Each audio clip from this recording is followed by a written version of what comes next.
오랜만에 페이스북을 보니 한 목사님이 올리신 글이 있었습니다. 글에는 이렇게 적혀 있었지요. 아침에 거를 보고 깜짝 놀란다.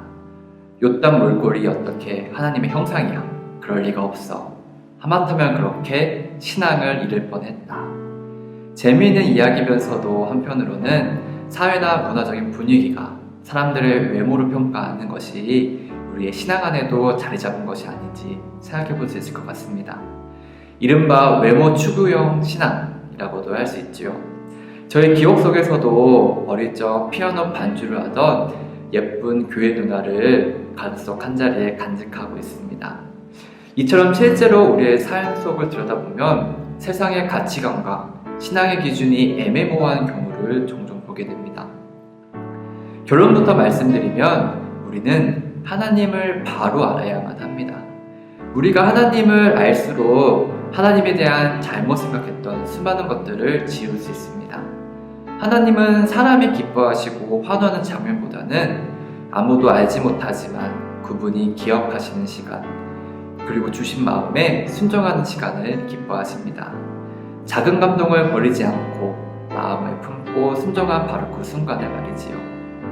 오늘 본문 말씀을 보면 하나님이 우리에게 한 가지 질문을 하시지요. 너희가 어떻게 나를 위해 무슨 집을 짓겠으며 어느 곳에다가 나를 쉬게 하겠느냐. 과연 하나님이 거하실 집을 내가 지을 수 있을까? 내가 도대체 무슨 대단한 일을 해야 주님을 기쁘게 할 수 있을까? 주님이 던진 이 질문 앞에 사실 우리는 아무 말도 할 수 없습니다. 사람들은 크고 대단한 일을 해야 하지만 하나님이 인정해 주신다고 하지만 사실 그분의 헤아릴 수 없는 만큼의 거대한 스케일 앞에 우리는 침묵할 수밖에 없습니다.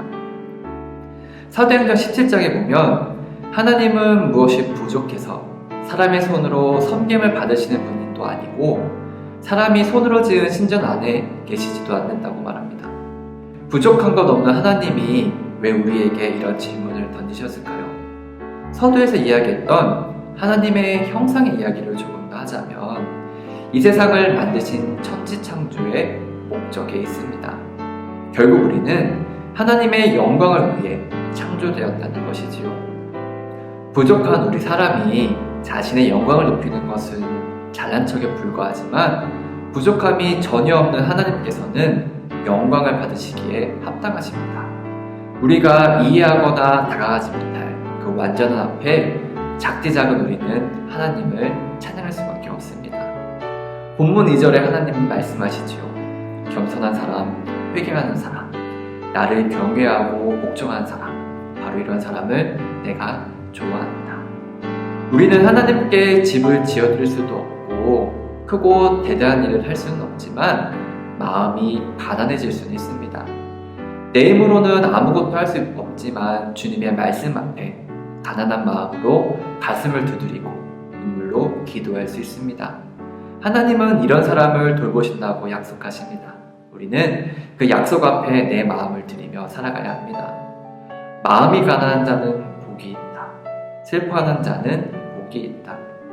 세상의 기준으로 크고 대단한 존재가 못 되어도 믿음의 눈으로 주님의 마음으로 가난한 마음을 품을 때 연약하고 부족한 나의 모습으로 인해 가슴 치며 슬퍼할 때 주님은 복되다 라고 말씀하십니다. 때로는 우리가 처해진 환경이 힘들고 어려울 때에 그리스도 예수 안에서 우리를 향한 하나님의 뜻이 무엇인지 찾는다면 그 순간 기뻐하고 기도하고 감사할 수 있다는 것이지요. 물론 죄의 유혹은 문제가 가득한 현실을 보여주며 묻습니다. 이래도 주님을 믿을 거야? 이래도 감사의 말을 할 거야? 물론 생각이나 가난 확신으로 인한 믿음과 살면서 경험하는 믿음에는 분명 차이가 있습니다. 살아보니까 믿음은 이상과 가치의 문제가 아니라 생존의 문제와 더 가까웠던 것 같아요. 믿음은 많은 경우 보이지 않습니다. 그렇지만 보이는 것보다 실제적인 주님을 알게 될 수 있습니다. 함께 이렇게 고백하면 좋겠습니다. 주님을 일상에서 만나고 싶습니다. 그럼 우리가 드린 질문에 주님은 말씀하십니다. 내가 약속한 말씀 위에 너의 삶을 올려놓으려.